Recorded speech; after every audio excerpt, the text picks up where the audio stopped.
پہلی نشست کے اختتام پر میں صدر محفل محترم جناب رفیع الدین راز صاحب سے اختتامی کلمات یا اس تقریب کے اختتام کے کلمات ادا کیے.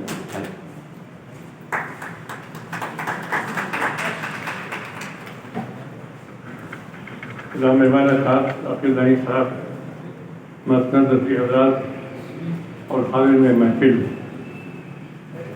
آج کی تعداد دیکھ کے ابھی کہا دانش صاحب نے، جب میں پاکستان آتا ہوں تو پتہ چلتا ہے کہ محبت کرنے والوں کے حلقے میں آ گیا ہوں. آج کی محفل کو دیکھ کے بھی انہیں یقین آ گیا ہوگا کہ واقعی محبت کرنے والوں کا حلقہ کتنا وسیع ہے. بلا شبہ یہ ہر سال آتے ہیں سب اور ان کو ان کے لیے چاہا جاتا ہے. میری بھی ایک زمانے سے شناسائی ہے اور سب سے پہلے جس بات سے میں متاثر ہوا وہ ان کے انکسار سے ہوا. اور جو توازن کی بات کی ہے، تفصیلی گفتگو تو کر چکے پروفیسر صاحب. توازن کی جو بات کی ہے اس کی وجہ ہے چونکہ یہ شعبہ تعلیم سے منسلک ہے اور ظاہر پڑھاتے ہوئے انہیں پتہ ہے کہ کلاس میں بیٹھے ہوئے جتنے اسٹوڈنٹ ہوتے ہیں سب کی ذہنی سطح برابر نہیں ہوتی ہے، تو لہذا اظہار بیان کو ایسا رکھنا پڑتا ہے جو ہر ایک کی سمجھ میں آ جائے. تو اس کی وجہ سے وہی رنگ ان کی شاعری میں بھی یہی چیز ہے.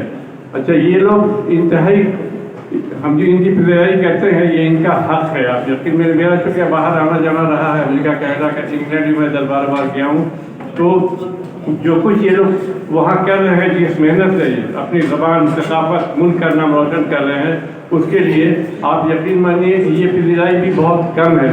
آپ لوگوں کو اپنے ملک سے بلاتے وہاں جہاں ایک قطعی دوسرا ماحول ہے، خاص طور سے انتظام کرنا پڑتا ہے بہت زیادہ. تو عجیب، اس میں بہت بہت مبارک ہو آپ کو.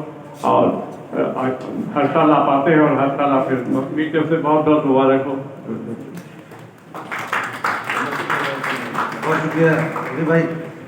خادم حضرات، اس محفل کا پہلا دور اپنے اختتام کو پہنچا اور میرا اقتدار بھی اس کے ساتھ ساتھ. تو اگلے دور کے لیے اس محفل کے جو اصل ناظم ہیں ان کو میں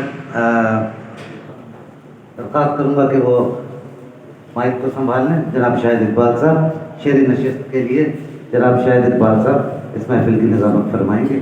شعراء سے درخواست ہے کہ اپنی اپنی کمر کس لیں اور اپنے اپنے شعر سنانے کے لیے تیار ہو جائیں. ایک بات میں چاہتے ہوتے کہتا چلوں کہ مجھے لگ رہا ہے کہ اس محفل کے کچھ صفوں میں کچھ لوگ یقیناً کچھ دنوں کے بعد ڈاکٹروں کو دکھائیں گے کیونکہ وہ اپنے دل کو توانا نہیں کر رہے.